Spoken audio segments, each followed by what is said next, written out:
Here are some questions from the young people about personal experiences, long COVID, and some questions from social media. One of the things, what was the process that you had to go through to get the vaccine? Well, because I was working in-house, so I was working in the A&E, I got an email to say with all the staff, like, there is some slots, so I booked myself a slot. They reminded me, they guided me, I went, and it was so easy, very welcoming. You sign yourself a sheet, they already got your name on the reception, you sit down for 5 minutes, they bring you in behind curtains, they have a conversation with you. This is what it's about, this is how you're going to feel, this is what's, everything was really, really reassuring. I got my first jab, then 3 months later I got my second jab.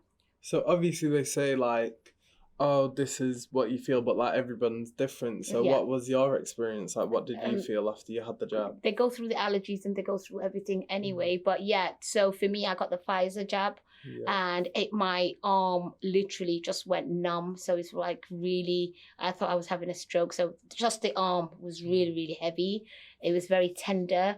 And then the next day, and then third day, it was all gone. But I could drive. So I was driving the next day. But yeah, it's just, it had no power. But other than that, it was fine. I'm glad you recovered. So. Yeah. So one of the questions we've had is, if vaccines are so good, why do we still have to continue wearing masks?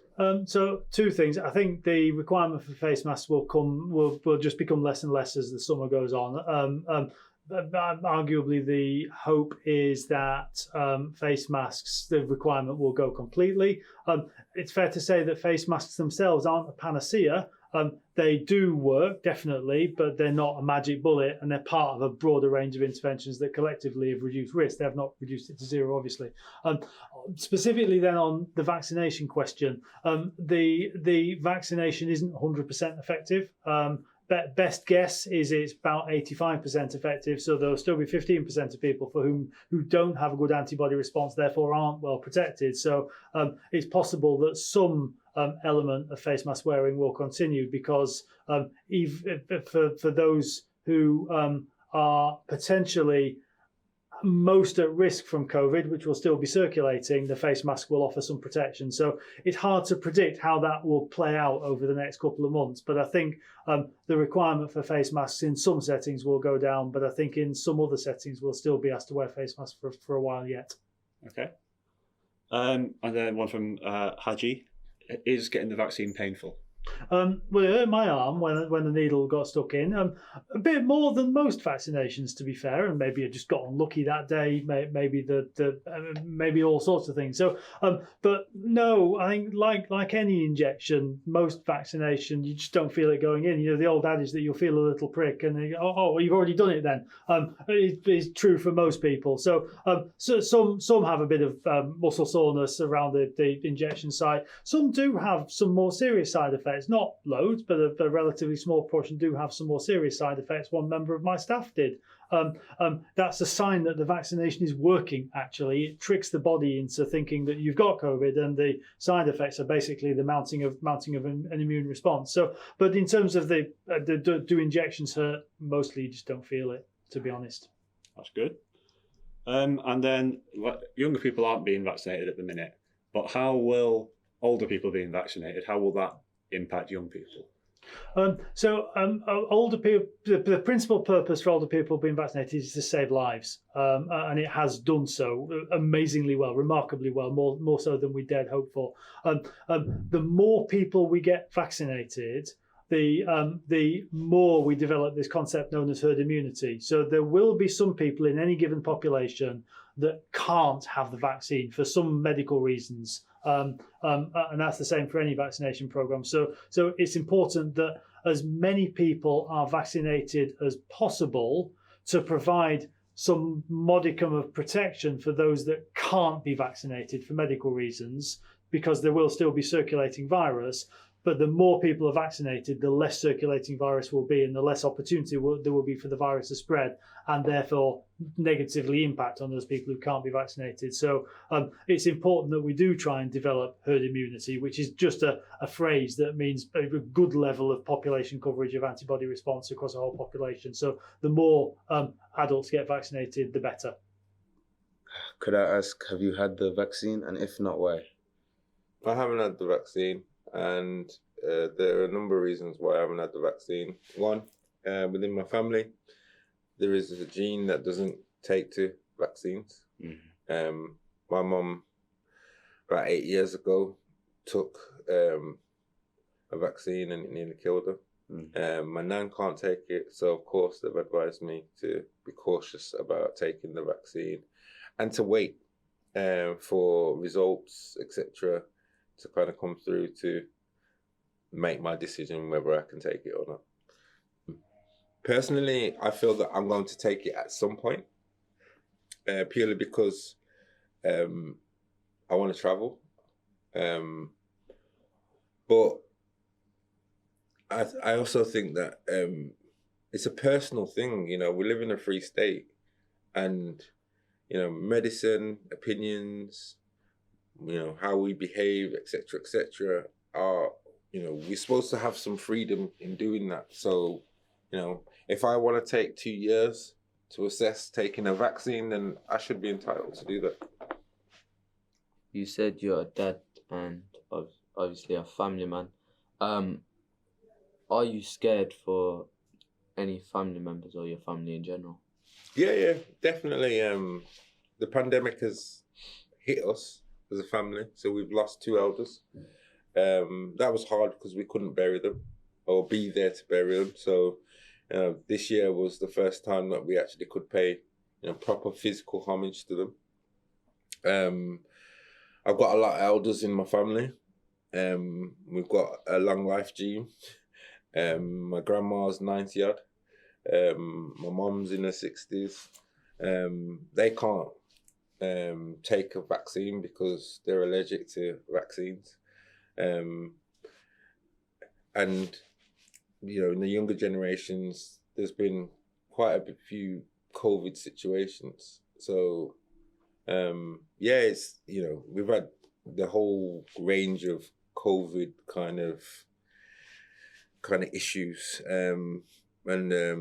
Yeah, some of them are suffering from long COVID now. And, you know, when you hear the stories about, you know, the headaches, lack of concentration, having to take time off work, one of them not actually being able to go back to work, you know, it's real. It's real.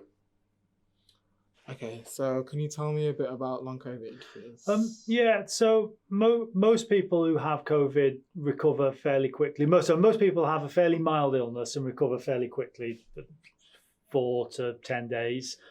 Some people have really, really acute symptoms first time around. Some people sadly end up in hospital because the symptoms are so bad, and some people sadly die. But the reality is most have fairly mild symptoms and recover fairly quickly. However, a proportion of those who have COVID don't recover quickly, and their recovery takes a lot longer, somewhere beyond 10 days. That's a sort of a cluster of things that is becoming known as long COVID. Some of long COVID might be to do with, particularly for people who are hospitalised, the consequences of being in a hospital bed for a long period of time. It weakens your muscles because you're lying down for a long time. So some of it might be that, but certainly a significant proportion will be a very, very slow pace of recovery and long-lasting symptoms from COVID. Sometimes they affect our ability to breathe. Sometimes they affect our heart and circulatory system. Sometimes they affect our muscles and joints and can cause us to be fatigued. And there's no single definition of what long COVID is. That becomes a bit of a problem, actually. But there certainly are not insignificant group of people that have really, really, really slow recovery from the infection, and it can cause debilitating symptoms for quite some time. I know one person that's had long COVID, and his symptoms have been awful. He's been stuck at home, unable to work, unable to do much social life wise for 3 or 4 months now, and I wouldn't wish that on anybody. He tells me it's just awful. Yeah. Somewhere between 1 to 15% of people who have had COVID develop this cluster of things called long COVID, and 1 to 15% is obviously a really big range. We genuinely don't know what the true number is, but it's probably within those two. And it doesn't seem to be affecting any one group in particular. It doesn't seem to be affecting any one age in particular, or any one group in society in particular. It seems to be fairly evenly spread. But it's certainly not a trivial thing. It's certainly a real thing. Probably a bit undercharacterized, and I think it will become a feature of our lives in the future. So with this long COVID and people who are being vaccinated and people who aren't being vaccinated, they're going to be more likely to get long COVID, obviously. Yeah, so when we first started to see the science and the research on vaccination program, it was pretty clear that the being vaccinated significantly reduced your risk of death and hospitalisation. That's the main point of it. That is brilliant, and that science has played out way more positively than we dared hope for.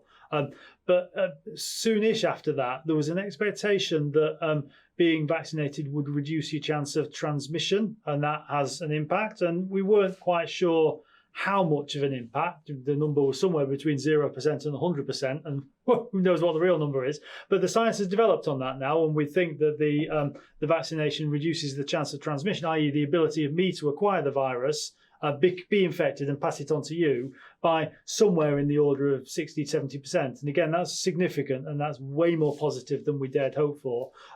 The science on does the vaccine protect against long COVID is even less developed, but it's increasingly apparent that yes is probably the answer, but difficult to give a quantitative answer to that one.